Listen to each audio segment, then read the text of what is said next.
Chapter 2, Common Church Hurt and How to Handle Conflict Biblically. There are many kinds of church hurt that are very common.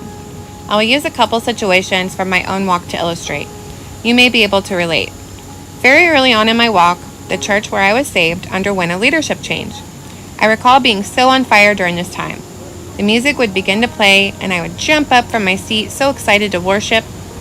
One day I recall opening my eyes, and I realized that I was the only one singing. Everyone else looked down and sad.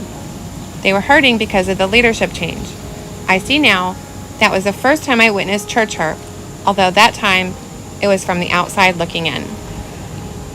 Soon after, I began going to a different church. I remained there for over 10 years. Overall, it was an amazing experience, a place for me to truly learn and grow, until it wasn't. I began to feel socially excluded. For a long time, I thought it was just me and pushed to get past it. It felt a little bit like high school, when the cool kids get to do all the cool stuff. For a long time, I felt like I was one of the cool kids, accepted, belonging, and included. Then there was a shift.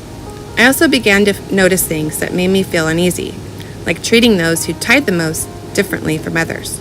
They practically rolled out the red carpet. I'm loyal to a fault when I love, so I toughed it out longer than I probably should have. We finally made the decision to leave when I seen there was a misrepresentation and omissions of Scripture. That was a push that made me see without a doubt it was time to go. While these examples are fairly minor, it's very painful to go through nonetheless. The constant battle of is it me or is it them? Is there really an issue or am I making it up? Maybe it's my fault. I'm just not a likable person. Maybe if I try harder. Maybe if I ignore it. Maybe we can just go to worship because the worship is really good and we can ignore everyone else. It's a battle, no doubt, and it hurts. In a very recent encounter, my husband's father passed away. He was understandably devastated. I reached out to a pastor we've known for a long time. I asked if he could call and pray for my husband and give him counsel. His response was that my husband's father had not really died, that he was alive and well, and that I needed to turn to Jesus. I was stunned. How could anyone be so cruel? I then quickly learned that a huge smear campaign had been launched against my family. Almost a year ago, our family had to move away from a dangerous man who posed as a pastor and sought to harm my family to silence us because of what we know. He has been very busy since we've been gone, going to great lengths to damage our reputations, discredit, and silence us, deceiving those around him and using them to repeat these false claims. Those who seek to destroy us have mere words, while we have physical proof. I must add, there was also a recent encounter where we experienced conflict resolution in a biblical way. At a local church we had been attending, there were some hurtful and unnecessary words spoken to us by church leaders. After a brief cooling off period, we were able to have a good, loving conversation, extend grace, forgiveness, and continue to move forward in fellowship. After having experienced so much disappointment, it was so refreshing to be shown there are still churches in existence after God's own heart. One thing we must always remember when encountering wrongdoing is people let us down. They are fallible. Jesus never does. Please see the description box to connect with our team. We have provided a safe place for you to share your own experiences with church hurt and abuse.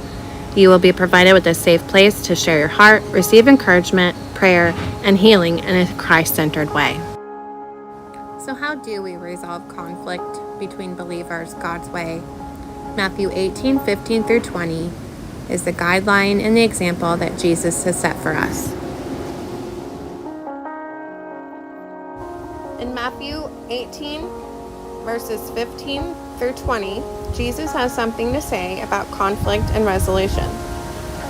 Number 1, have a private conversation. Meet in person with the one you have conflict with.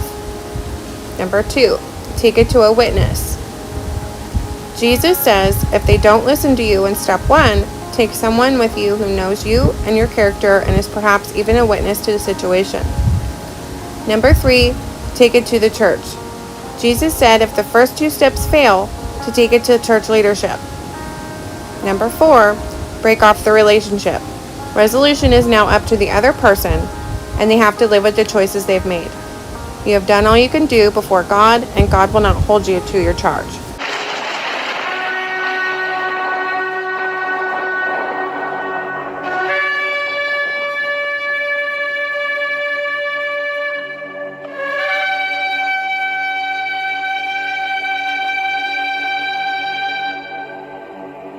יברכך אדוני וישמרך.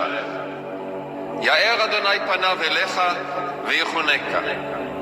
יישא אדוני פניו אליך וישם לך שלום. The Lord bless you and keep you.